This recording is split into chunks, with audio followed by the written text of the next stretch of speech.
नमस्कार। मैं हिमेश पोपट कक्षा 10वीं RDG public school Akola Maharashtra से एक भारत श्रेष्ठ भारत के अंतर्गत महाराष्ट्र और ओडिशा के किलों के बारे में जानकारी देना चाहता हूँ। तो मैं आप सभी को सबसे पहले एक भारत श्रेष्ठ भारत के बारे में कुछ जानकारी देना चाहूँगा। यह एक ऐसी नई और प्रभावशाली योजना है जो भारत सरकार द्वारा शुरू की गई है।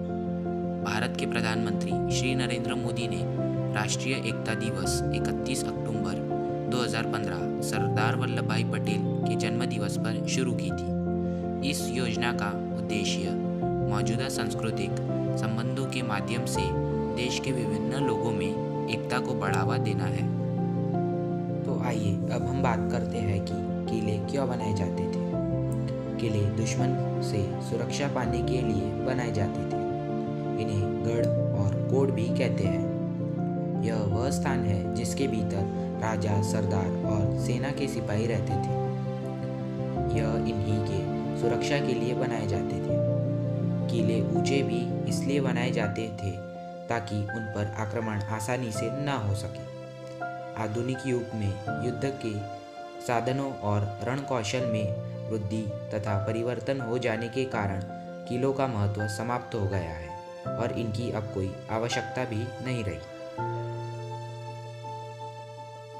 तो आइए अब हम सबसे पहले चर्चा करते हैं महाराष्ट्र के किलों की। महाराष्ट्र के किले पूरे भारत में बहुत प्रचलित है, खासकर शिवनेरी किला, क्योंकि यहाँ पर शिवाजी महाराज का जन्म हुआ था। इस किले को 17वीं शताब्दी में बनाया गया था। इस किले का निर्माण शिवाजी के पिता शाहजी राजे ने करवाया था। महाराष्ट्र में और भी कई सारे प्रसिद्ध किले हैं, जैसे प्रतापगढ़ किला, राजगढ़ किला, पुरंदर किला, रायगढ़ किला, लोहागढ़ किला और आदि।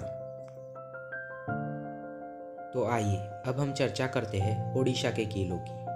महाराष्ट्र की ही तरह ओडिशा के भी किले बहुत प्रसिद्ध है, खासकर बाराबाती किला। यह किला आज भी ओडिशा में प्रमुख किला माना जाता है।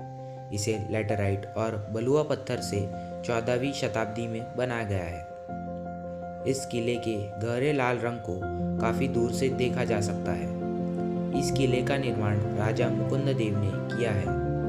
ओडिशा में और भी कई सारे प्रसिद्ध किले हैं, जैसे असुगढ़ किला, कोटागढ़ किला, सिसुपालगढ़ किला और आदि।